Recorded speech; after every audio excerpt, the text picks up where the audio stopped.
Sayyidah Nafisah oleh Allah Subhanahu wa Ta'ala diberi berbagai karamah. Ia mendapatkan karamah sebagai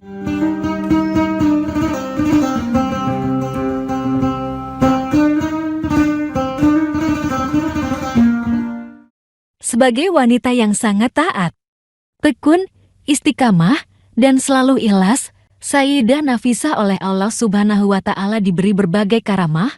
Ia mendapatkan karamah sebagai penghormatan dan kemuliaan baginya atas segala amal yang selalu diridai oleh Allah. Puasa dan ibadah malam selama 40 tahun diceritakan dalam kitab Mursyidus Suwar. Sayyidah Nafisah terkenal karena kesungguhan beribadah semenjak masih belia. Ia beribadah malam tanpa pernah tidur selama 40 tahun karena kekhawatiran atas nasibnya di akhirat kelak. Hal itu disaksikan oleh keponakannya, Sayyidah Zainab. Syekh Muwafiquddin bin Utsman wafat 615 Hijriah menceritakan, "Aku Sayyidah Zainab telah melayani bibiku selama 40 tahun. Dan aku tidak pernah melihatnya tidur di malam hari, tidak pernah melihatnya berbuka di siang hari kecuali 2 hari raya dan hari tasyrik. Aku bertanya kepadanya, 'Apa engkau tidak kasihan dengan tubuhmu?' Dia menjawab, 'Bagaimana aku kasihan pada tubuhku, sedangkan di depanku ada banyak rintangan yang tak seorang pun bisa melewatinya kecuali orang-orang yang beruntung.'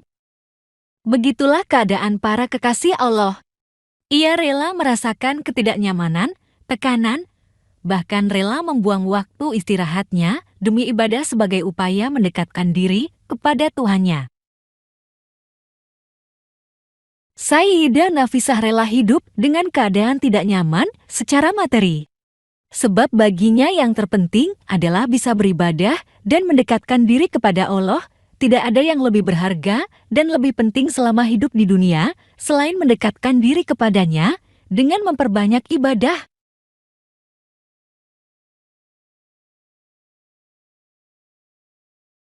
Mengalirkan air sungai Nil saat musim pacaklik. Syekh Taufik Abul Ilmi dalam kitabnya berjudul Sayyidah Nafisah radhiyallahu anha menjelaskan, suatu ketika, Sayyidah Nafisah ada di Mesir terjadi paceklik yang sangat parah. Sungai Nil yang menjadi sumber kehidupan mereka mengering dan kebutuhan masyarakat pada air sangat mendesak. Orang-orang mendatangi Sayyidah Nafisah dan meminta doa kepadanya. Kemudian, ia memberi mereka sebuah kain. Mereka lalu membawanya ke Sungai Nil. Setelah sampai mereka melemparkan kain itu, mereka pun tidak pulang sampai air Sungai Nil berisi penuh, bahkan semakin bertambah sangat banyak. Berkah doanya menyelamatkan orang dari penguasa zalim. Saat Sayyidah Nafisah berada di Mesir, raja yang berkuasa adalah raja yang zalim. Dengan segala otoritas dan kekuatan militernya, ia merampas hak-hak rakyat. Ia gunakan kekuasaannya untuk menghina, menyiksa, dan bahkan membunuh rakyat. Satu persatu ditangkap oleh raja. Mulai dari Mesir ujung timur sampai paling barat, suatu ketika pasukan sang raja menangkap seorang lelaki. Ketika lelaki yang ditangkap ini berjalan bersama pasukan untuk menghadap kepadanya, kebetulan berpapasan dengan Sayyidah Nafisah. Kesempatan ini tidak disia-siakannya untuk meminta doa keselamatan kepada sosok wanita saleha itu. Lalu, beliau mendoakannya. Setelah melanjutkan perjalanan dan menghadap, sang raja pun bertanya kepada pasukannya, "Mana si Fulan?" "Lah itu berdiri di depan Anda." Dijawab pasukan. "Demi Allah aku tidak melihatnya," tegas sang raja. Para pasukan pun mengisahkan tadi lelaki tersebut sempat bertemu Sayyidah Nafisah dan meminta doa keselamatan darinya. Sang raja kemudian berujar penuh penyesalan, "Apakah kezalimanku sampai parah sedemikian ini? Ya Tuhanku, aku bertaubat kepadamu." Kemudian sang raja menangis dan bertaubat atas kezalimannya selama ini.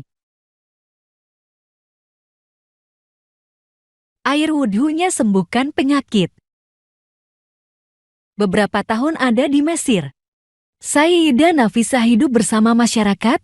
Mereka sangat menghormatinya, selain karena keturunan Rasulullah SAW, ia juga memiliki derajat sangat mulia. Menurut Syekh Jabar Sirat, Sayyidah Nafisah bersama suaminya tinggal di rumah Ummi Hani. Rumah yang ditempatinya berdampingan dengan rumah keluarga Yahudi yang mempunyai anak perempuan lumpuh. Suatu ketika, si ibu ingin pergi ke pemandian umum. Ia bertanya kepada anaknya, "Kamu ikut aku atau bagaimana?" "Titipkan saja aku ke perempuan itu, Sayyidah Nafisah," jawab si anak. Si ibu pun menitipkan anaknya di rumah Sayyidah Nafisah. Saat waktu zuhur tiba, Sayyidah Nafisah berwudhu. Air bekas wudhunya kemudian mengalir sampai di samping anak lumpuh tersebut. Si anak pun seketika menyentuh air dan mengusapkannya ke seluruh tubuh. Atas izin Allah, si anak dapat berdiri dan berjalan seperti tidak pernah lumpuh sama sekali. Ketika ibunya kembali, ia pun tak percaya dengan apa yang dilihatnya. Si anak lalu menceritakan peristiwa dahsyat yang dialaminya. Mendengar penuturan kejadian itu, si ibu dan semua keluarganya bersyahadat masuk Islam dengan bimbingan Sayyidah Nafisah. Seiring tersebarnya berita ini, lebih dari 70 Yahudi masuk Islam dalam waktu singkat dan semakin banyak orang berkunjung ke rumah Sayyidah Nafisah untuk meminta doa serta mengharap berkah darinya. Begitulah nasib-nasib orang mulia di sisi Allah. Ia wafat dalam keadaan membaca Al-Quran, sebagaimana tercermin ketika hidupnya yang sangat mencintai Al-Quran. Karenanya, Allah mewafatkannya dalam keadaan membaca Al-Quran. Dan tepat pada ayat yang sangat luhur dan mulia. Ayat yang menjadi tanda-tanda husnul khatimah. Sebelum wafat, Sayyidah Nafisah berwasiat agar suaminya yang mengurus jenazahnya. Awalnya, suaminya ingin agar jasad istrinya dimakamkan di baki bersama keluarganya. Ia datang membawa peti untuk membawa jenazahnya. Namun masyarakat Mesir keberatan. Mereka meminta agar jenazah Sayyidah Nafisah tetap dimakamkan di Mesir. Kemudian penduduk Mesir melapor kepada penguasa setempat agar mau membujuk suaminya meluluskan permintaan masyarakat Mesir. Sang penguasa lalu bergegas mendatangi suaminya dan berkata, "Demi Allah, jangan larang kami untuk melihat makam Sayyidah Nafisah dulu sewaktu masih hidup. Ketika tertimpa musibah atau sedang punya hajat, kami datang ke rumahnya meminta doa.